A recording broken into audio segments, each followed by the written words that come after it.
Charan. Om Ajnanatimirandhasya Jnananjana-shalakaya Chakshurumilitam Yena Tasmai Shri Guruve Namaha. Shri Chaitanya Manobhishtam Stapitam Yena Bhutale Swayam Rupa Kadamayam Dadati Swapadantikam Neham Shri Gurum Shri Yuta Padakamalam Shri Gurum Vaishnavamscha Shri Rupam Sagrajatam Sahagana Raghunatam Vitam Tam Sajivam Sadvaitam Savadutam Parijana Sahitam Krishna Chaitanya Devam Shri Radha Krishna Padan Sahagana Lalita Shri Vishakha Vitamscha He Krishna Karuna Sindhu Dinabandhu Jagatpate Gopesha Gopika Kanta Radha Kanta Namostute Tapta Kanchana Gaurangi Radhe Vrindavaneshwari Rishabhanu Sute Devi Pranamami Hari Priye Vanchakalpatarubhyascha Kripa Sindhu Bhayevacha Patitanam Pavanebhyo Vaishnavebhyo Namo Namaha. Shri Krishna Chaitanya Prabhu Nityananda Shri Advaita Gadadhara Srivasadi Gaura Bhakta Vrinda Hare Krishna Krishna Krishna Hare Hare Hare Rama Rama Rama Hare Hare. Krishna Prabhuji, Danvat Pranam. Please accept our humble obeisances from the devotees who have joined the group and are about to join. Prabhuji, we are reading the Srimad Bhagavatam. We are on Canto 2, Chapter 9. Chapter 9 is the answers by citing the Lord's version. And today we are on text 16 and 17, Prabhuji. Hare Krishna. Over to you. Hare. Okay.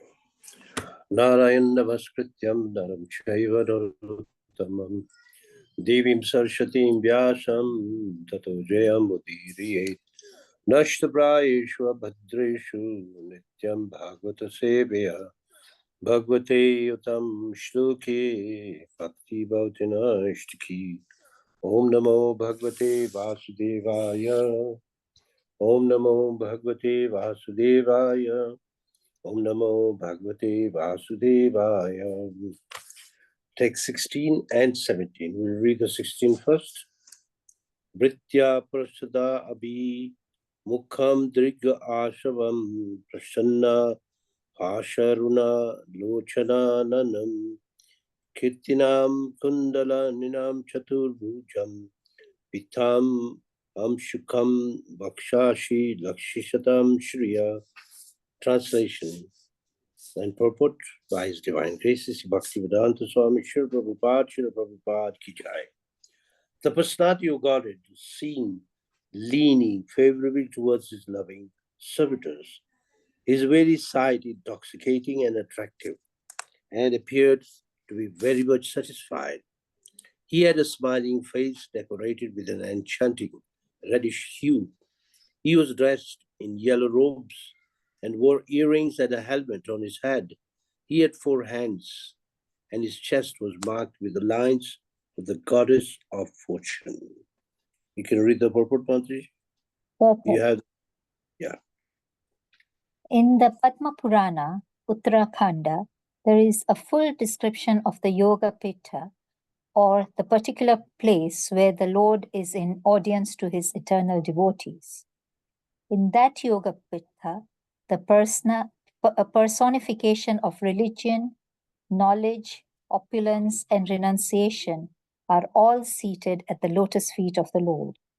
The 4 Vedas, namely Rig, Sama, Yajur, Atharva are present there personally to advise the Lord. The 16 energies headed by Chanda are all present there. Chanda and Kumuda are the first two doorkeepers. At the middle door are the doorkeepers named Bhadra and Subhadra, and at the last door are Jaya and Vijaya. There are other doorkeepers also named Kumuda, Kumudaksha, Pundarika, Vamana, San Sukarna, Sarva Netra, Sumukha, etc. The Lord's palace is well decorated and protected by the above mentioned doorkeepers. Also read the 17. Adriya Arhanya Yasanam Astitam Param Vritam Chatu Sodasha Pancha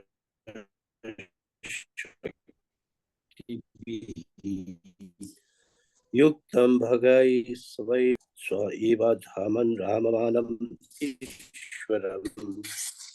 Translation. The Lord is seated on his throne and was surrounded by different energies like the 4, the 16, the 5, and the 6 natural appearances, along with other insignificant energies of the temporary character. But he was the factual Supreme Lord, enjoying his own abode. Okay, you can read, Mother. Purport. The Lord is naturally endowed with his 6 opulences. Specifically, he is the richest, he is the most powerful, he is the most famous, he is the most beautiful, he is the greatest in knowledge, and he is the greatest renouncer as well. And for his material creative energies, he is served by 4, namely the principles Prakriti, Purusha, Mahatattva, and Ego.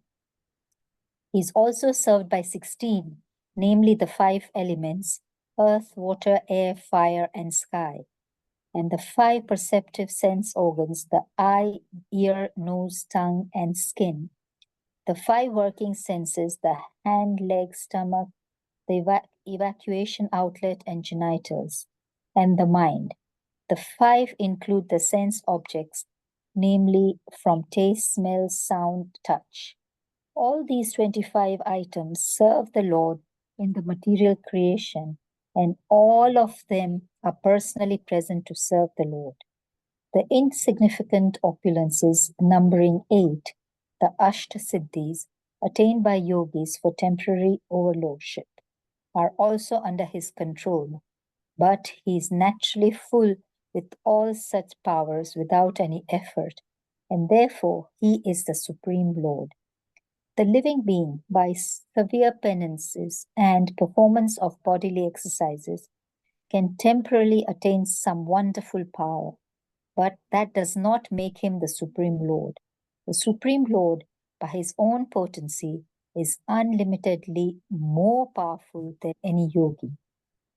He is unlimitedly more learned than any jnani.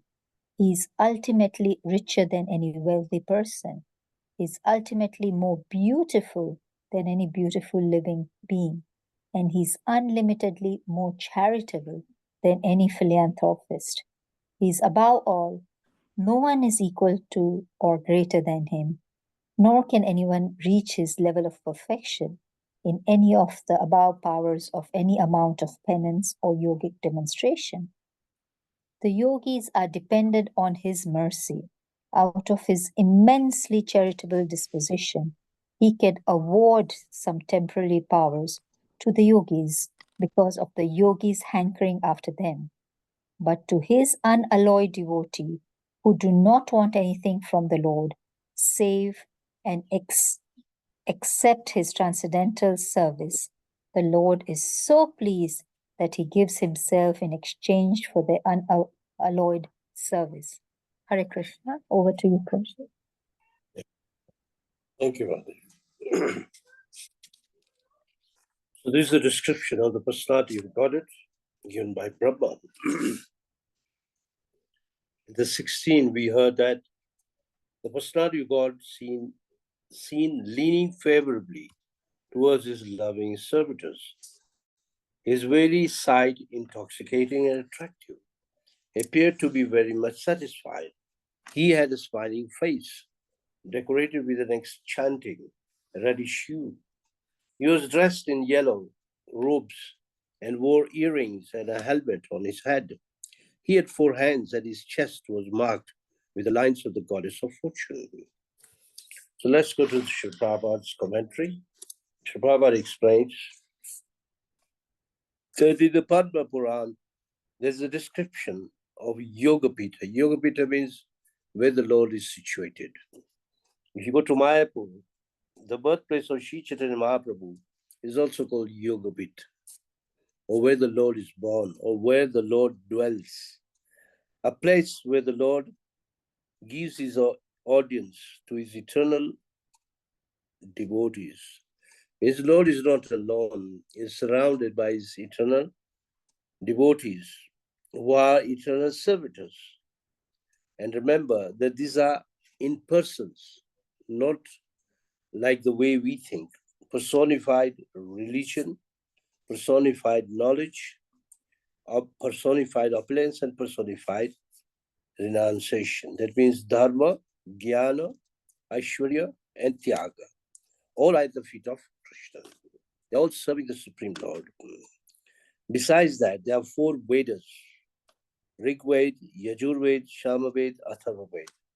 Now they are there not in the form of books, but in the form of persons, ready to advise the Lord whenever he is taking any decision. So in other words, he is acting like a king in his abode. Then the 16 energies are there. 16 energies means the 10 senses, the mind, and the 5 gross elements. So 10 senses and 5 gross elements together is called 16 energies.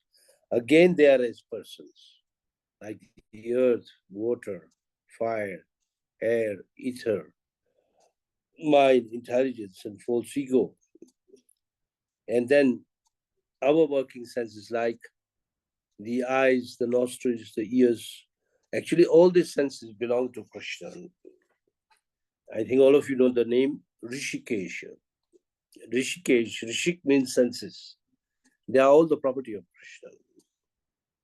So, Narad Muni says, Anya Vilashita Shunyam, Jnana Karmadyanavritam, Anukulyena Krishnanam, Shilanam Bhakti Uchyate. And Rupa Goswami says, Sarvopadi, I mixed up. That one is Rupa Goswami, Nectar Devotion.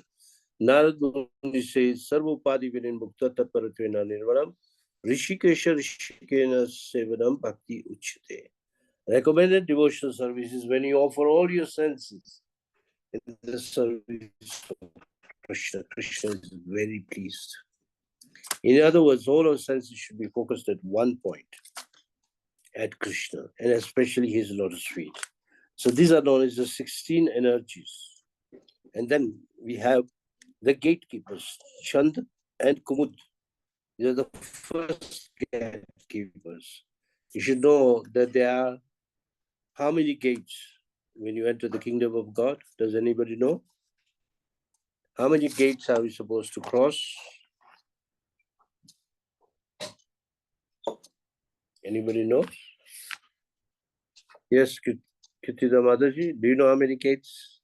They're altogether 7 gates. 7 gates, yeah? The last gate is Jai Vijay, but the first gate is Chand and Kumud. In this way, we have to cross all those gates.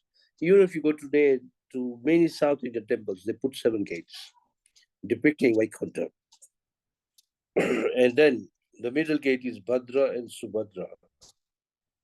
In this way, other names are given. At the last gate, before you enter the Lord's, before you take the Lord's audience, Jai and Vijay are there guarding that gate. And we all know that in the previous chapters, we heard how they got cursed. Jai and Vijay were cursed to become Hiranyaksha, Hiranyakashipu. The second birth as Ravan and Kunkar. In the third birth as Shishupal, and Dantwakar. We should remember all these names.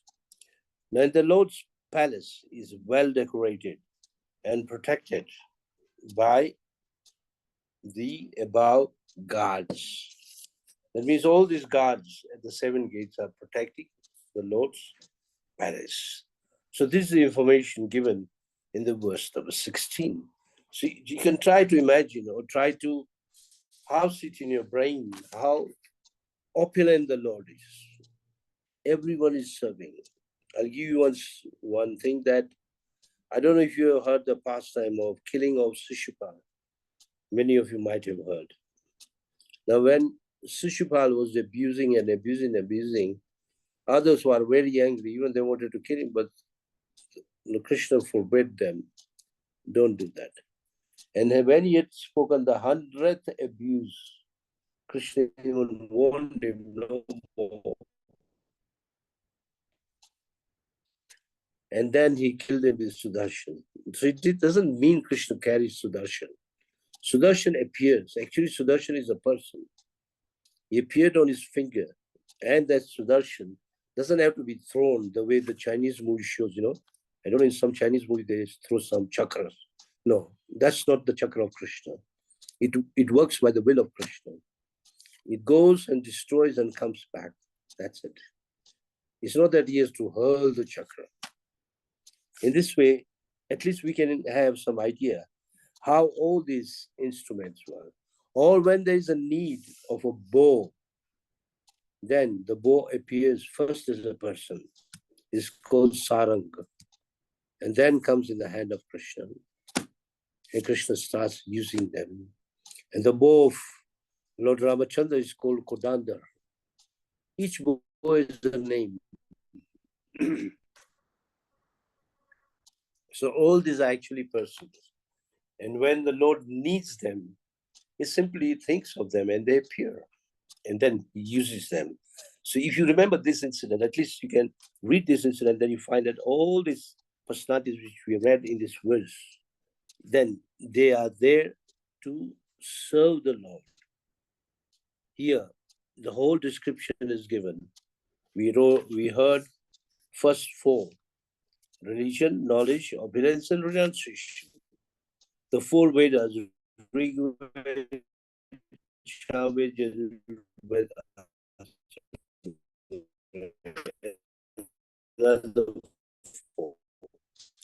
16 energies means 10 cents. Then the gatekeeper, 7 days, 14 altogether.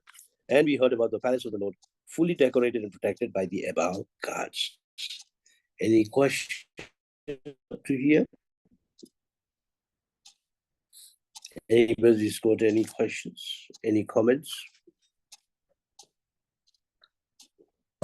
Okay, we move on to text 17. Sri Prabhupada explains that the Lord is already endowed with 6 opulences.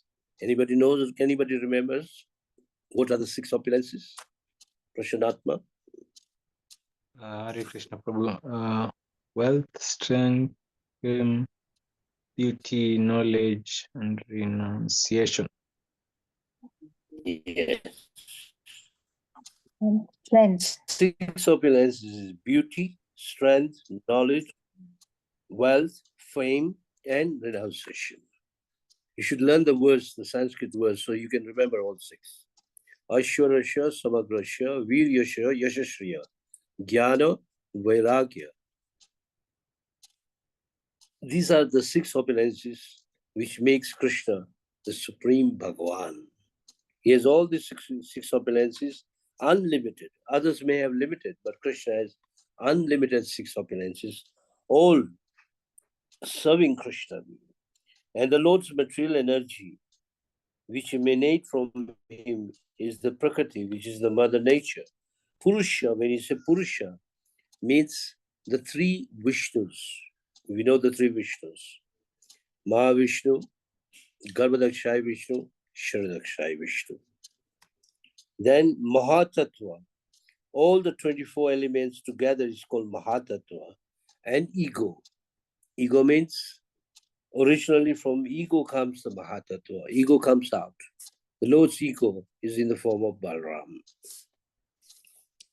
Now, the Lord is served by all 16: earth, water, fire, air, ether, eyes, nose, tongue, skin, hands, legs, stomach. So these are all serving the Lord personally. For example, in our body, we all have these components and they are serving us. At times we don't have control over them, but the Lord has full control over them. That is the difference. And then the Ashtasiddhi. I don't know if anybody knows the Ashtasiddhi. The yogis go for Ashtasiddhi, Anima, Mahima, Prapti, and so on. A yogi can become, after practice, it's not at one go. Yes, and all these are material, these are not spiritual. Ashtasiddhi means Anima, he can become very, very small. Mahima means very big. He can float in the air, walk on the water. He can produce things from his hands. He can become many, at least 8 or 9 of them. And then he can fly. A yogi can do when he gets these cities. And these cities, people become attracted. That's why many people want to become yogis. They don't want to become devotees. But these cities are all material. And in the words itself, as we read them, let me read the verse itself. He says, with other insignificant energies, these are the insignificant energies of the Lord. That's still the energy of the Lord. But the Lord has all these energies, Ashtasiddhi, serving the Lord. When a living entity works very hard for Siddhi, then he does attain this Siddhi, but that still doesn't mean that he's become God. You'll find that sometimes a yogi, when he becomes very, very powerful, out of pride, he thinks he's become God. Then what happens? Another yogi will compete with him and destroy him. It's common. Yogis still have some envy in them, not like devotees. So the Lord himself is powerful than any yogi. If you see the last verse of the Bhagavad Gita, he says, Yatha Yogeshwara Krishna Tatha Dhanudararjuna. Yogeshwar means the yogis meditate on Krishna to get that yogic power. You can't get so easily. If you want to become a yogi, you have to meditate on Krishna. If you go to the last verse of the 6th chapter, anybody has a Gita in his hand? If you have Gita in your hand, read the last verse of the 6th chapter. Yes, Yogi Nama Sarvesha. But anybody has? Okay. Yes, Panchali Prabhuji. Mataji, can you read? Yes, Sanskrit Prabhuji. and English. So it's the last verse of the chapter. 647, I think. Yes. 647, Prabhuji? Yeah, the final verse of the 6th chapter. Yes, Hare Krishna. Yoginam api sarvesham madkate nantaratmana shraddhavan bhajate yomam same yukta tamo mataha. Translation: and of all yogis, the one with great faith, who always abides in me, thinks of me within himself, and renders transcendental loving service to me, he is the most intimately united with me in yoga and is the highest of all. That is my opinion. Hare Krishna. Yeah. Can you read the 3 sentences, first 3 sentences of the purport? Okay. The word bhajate is significant here. Bhajate has its root in the verb bhaj, which is used when there is a need of service. The English word worship cannot be used in the same sense as bhaj. Worship means to adore or to show respect and honor to the worthy one. But service with love and faith is especially meant for the Supreme Personality of Godhead. One can avoid worshipping a respectable man or a demigod and may be called discourteous, but one cannot avoid serving the Supreme Lord without being thoroughly condemned. Every living entity. Okay, shall I carry on, Prabhuji? Or? No, that's enough. Okay. So, this verse is very important. And those who are accustomed to hear Prabhupada daily, Sri Prabhupada quotes this verse many, many times. Yoginam api sarvasham. Of all the yogis, the one who abides with Krishna, meditates upon Krishna, is the best of all. So, as we go further in the Bhagavatam, you'll find that when you reach third canto, the story of Kadamba Muni is there. Kadamba Muni later on was married to Devahuti. And for the pleasure of Devahuti, he created a palace which could fly in the air. A palace not just made up of stone or marble. Inside, there were playing grounds, gardens, water, ponds. Imagine all this is yogic. He's a devotee, imagine, but he had the yogic power. Then he also gave 9 daughters to his wife, Devahuti, by becoming 9. Kadamba Muni became 9 and gave 9 daughters. And later on, the Supreme Personality of Godhead also appeared from Devahuti, who is known as Kapila Muni. So there's a typical example of a yogi. He can do anything by his will. He's as good as God, but he's not God. Remember that. But you're so pure that the Lord agreed to become his son, which is a benediction given by Brahma. Brahma had already said the Supreme Personality of Godhead will appear from the womb of your wife, Devahuti. So altogether, he had 9 daughters and 1 son. The daughters are all married to great, great sages. And the son is Supreme Personality of Godhead. Sri Prabhupada says the instructions of Kapila Muni are not different from the instructions of Bhagavad Gita, and same time not different from the instructions of Sri Chaitanya Mahaprabhu. So we in ISKCON, devotees have to study all 3 of them. If you study the teachings of all 3, teachings of Kapila Muni, teachings of Krishna, and teachings of Mahaprabhu, you'll never go wrong. You have all the information related to devotional service. So anyway, I'm giving you that example. If you have a Bhagavatam in your house, you can read that. I think it starts from chapter 25 onwards in the Srimad Bhagavatam, 3rd canto. Okay, now let's say a jiva or a living entity works very hard meditating on Krishna. He can get all this perfection. But let's say he got all the perfection, all the Astasiti, 8. For example, like Hanuman. Everybody knows Hanuman. Hanuman has got 8 siddhis, all of them. And yet, he became a servitor of Lord Ramachandra.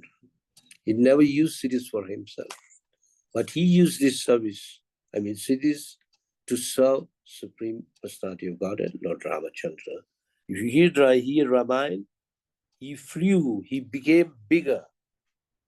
He could become big, and then he crossed the Indian Ocean to reach Lanka to look for Sita. He became very tiny to enter into Lanka. And there's another incident. There was a demoness, who wanted to kill him. And she had a blessing that if someone enters the mouth, actually she was cursed. She was an apsara, celestial being. So Hanuman became very small, entered the mouth and again came out. So you can see big, small. He could fly in the air. He can do so many things. But what did he do? He became a humble servant of the Supreme Personality of Godhead. So Hanuman never claims that he's God. Has anyone heard like that? He never says he's God. He says, I'm the servitor of Lord Ramachandra. So who can become a better philanthropist? Philanthropist means someone that does pious activities, good activities, building hospitals, schools, helping poor, helping the whole country or others is called a philanthropist. Who can become a philanthropist? Bigger philanthropist than Krishna himself. You find that Krishna showed his philanthropy to Sudama the Brahmin. Sudama, when he returned home, his home changed into a palace. He had all the opulences as much as Krishna. So many things in his house. He could not even recognize his wife, who was so well dressed, his own children. So when Krishna gives you, then no one can be compared what Krishna can give you. So Krishna gave so much to Sudama. So we should realize that at the same time, Krishna is very charitable. He can give so many things. For example, like he can give you moksha, which nobody can give you. Moksha means liberation. Of course, Vaishnavas, devotees don't ask for liberation, but he can even give you liberation if you ask for. If you ask for wealth, he can give you. If you ask for a beautiful wife, he can give you. But we are followers of Shri Prabhupada. We should not demand anything. On the other hand, chapter, there's a verse which says, Akama sarva kamava moksha kama udadihi tivrena bhakti yogina yajate purusha param.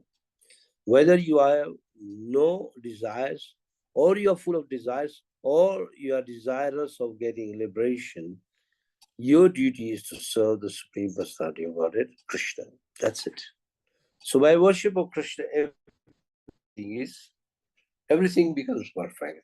Now, none of us can claim that we have no desires. No, we all have some desire, at least someone. Either someone wants a wife, and if one already has a wife, then the desire is, I want to make my wife a devotee. It's a good desire. Or one has children, so one may come to pray to Krishna and say, oh my Krishna, please give shelter at your lotus feet to all my children. They'll all become devotees.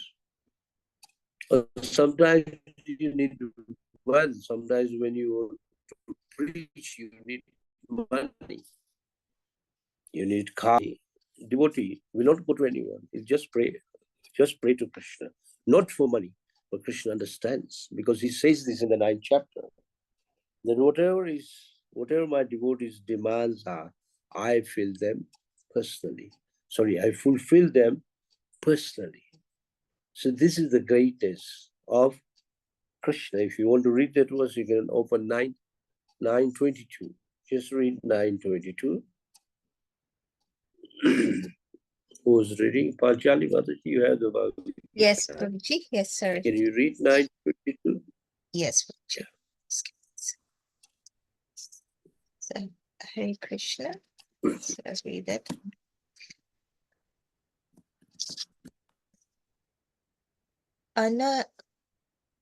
Ananyaschintayanto mam ye jana apasate te samnitya piyuktanam yogashemam vahami aham.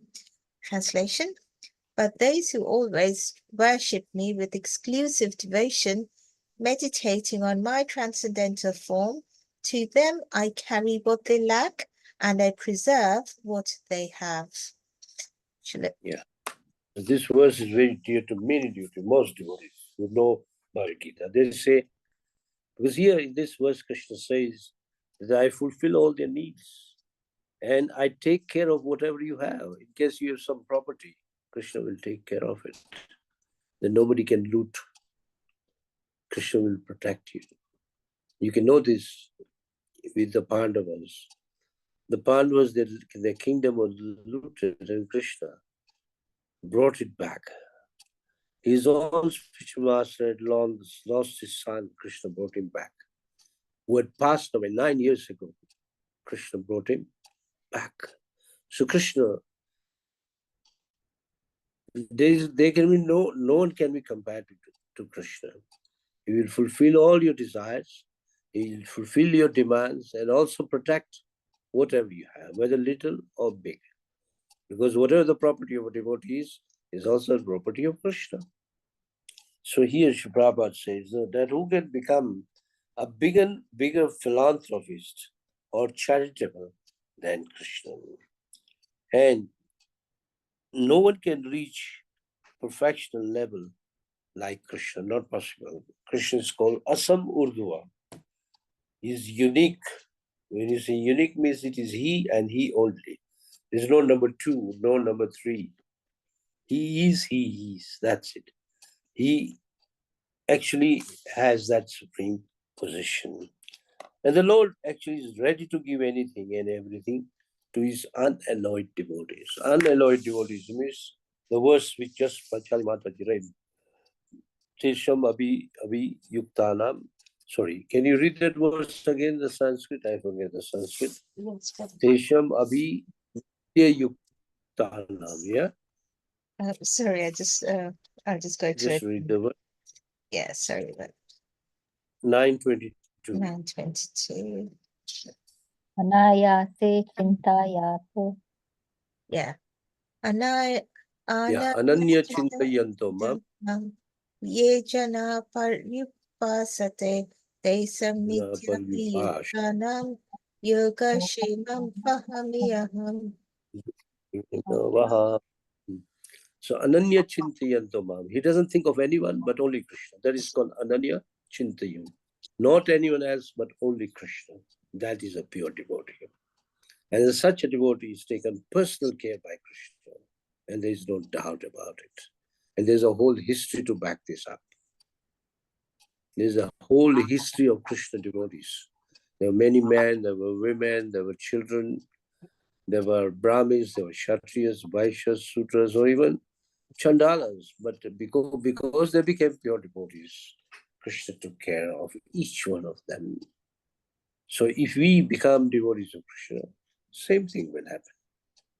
Same result we can get. And how to attain pure devotional service is by fully surrendering to Krishna. So the summary is that the Lord, as Brahmaji describes, that the Lord is not alone. He is with his full opulence, with his servants, with all the knowledge, all the renunciation, and is ready to serve his devotee. In the verse number 17, he says that all the opulences are serving the Lord. And the Lord also controls the material energies. Don't forget that. Though he's in Vaikuntha, but he's still controlling the Prakriti. I think in the chapter 9:11, it says, Maya dakshena prakriti suyate sacharacharam. Hetunanena vartaya jagat apivartate. The meaning is that this Prakriti, which is one of my energies, is working under my direction, and she's creating moving and non-moving living entities. So the Prakriti is controlled by Krishna. So if you know all these things, your faith in Krishna becomes solid.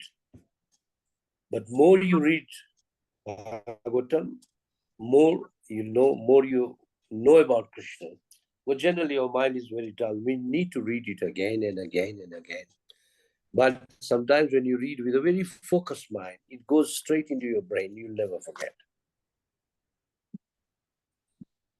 So attentively, if you read Bhagavatam, then the result will be you will understand Bhagavatam very thoroughly. That's why Sri Prabhupada wanted all of us to read Bhagavatam at least one verse a day.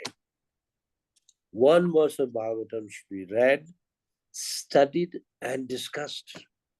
This is how you study. This is called Swadhyaya. This is how you do Swadhyaya, means Nityam Bhagavata Seveya. Nityam means daily, not once in a week, no, daily. If you hear daily Bhagavatam, you are serving Bhagavatam daily by hearing it, then Krishna will be established in your heart very soon. Not very long, very soon. It doesn't take time. You're able to see Krishna in your heart simply by hearing Bhagavatam. Hare Krishna. So the time is up. You can ask any questions if you have any additions. The main theme of the two verses is that the Lord is not alone. The Lord is along with his so many, what you call, energy, and they are all serving Krishna.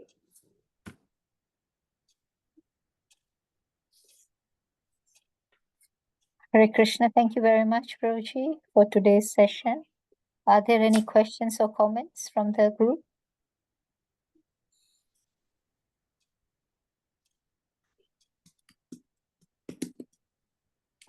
Since there are no questions in the group, Prabhuji, can I ask you a question that we are still looking for an answer? We've been studying that Brahmaji was meditating. He was given the instruction tapa, tapa, tapa. So when he was meditating, whom was he meditating on, and what was he? I believe it was the Ashta Siddhis that he was concentrating on, but with devotion.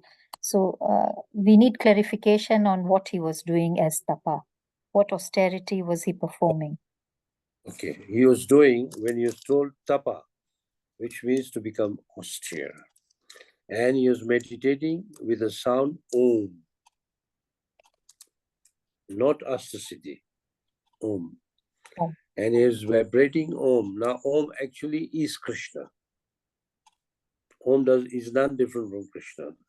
If you read 7th chapter, I think verse number 8, it says, Rashoham Apshukanteya Prabhashmi Shashishurya Pranava Sarva Vedeshu. Pranav mantra means Om. And Om is made up of 3 words, A, U, Ma. So he was constantly chanting Om, Om, Om, Om. And then he became purified. Then Krishna tried to teach him Vedas, but still he could not assimilate the Vedas. So what did Krishna do? Krishna, from his flute, produced the goddess called Gayatri. You know Gayatri? Mother Gayatri. From the flute, she appeared and entered the heart of Brahma. Now he became completely pure. So that means he's the first disciple and the first Brahmin. And the first Brahmin means he is situated in goodness. What is the logic behind being goodness? If you're not in goodness, you cannot understand any knowledge. Even material knowledge you can't understand. What to talk about spiritual knowledge? Even material knowledge, you have to be in mode of goodness to learn something. This is how Brahma learned everything. And after giving the knowledge, even these Vedas which I mentioned here, the 4 Vedas, they came out of the flute of Krishna. Rigved, Samaved, Yajurved, Atharvaved. There are 4 personalities. They also entered the heart of Brahma. Now when Brahma became knowledgeable, though he's an ordinary living entity, by constitutional position, he's just like us. But because he assimilated all the millennia, his intelligence became so powerful that the whole of his body became full of intelligence. For example, our intelligence is very limited in the brain here. Whereas Brahma's whole body is gray matter. Gray matter, you know the gray matter, yeah? Where the intelligence is stored. So this is Brahma. This is what he did. And even after doing that, the Lord wished that he takes the path. He does the activity of creation, sub-creation. Ingredients were already given. So what did Krishna do? He gave the ingredients, then he shook his hand with Brahma. You never hear in Bhagavatam Krishna shaking his hand with anyone, never. Only in this particular incident. He treated Brahma as his friend and told Brahma, all the best, create. So these are the activities Brahma did. Does that answer your question? Yes, Prabhuji. So Brahmaji knew Om was the primordial sound. So when seed he was mantra. It's called the seed mantra. Bija mantra. So he knew Bija that, mantra and is that's why he performed the now. Yeah, and also in the Bhagavatam, Prabhupada explains Om also means, A means Krishna, U means Radha, Ma means you. There's a different meaning of Om. Krishna, Radha, and you. Radha, Krishna, Radha, and you. You combine, it becomes Om. Om has many meanings, but the Bhagavatam meaning for devotees is this one. A represents Krishna, U represents Radha, and Ma represents the living entity.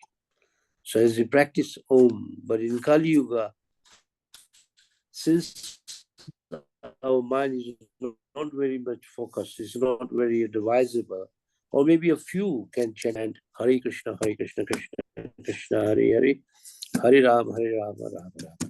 Today, people who chant Om, most of them are impersonalists. They don't know Om means Krishna. That's why it's advisable to chant the Maha Mantra. Okay. Any other questions?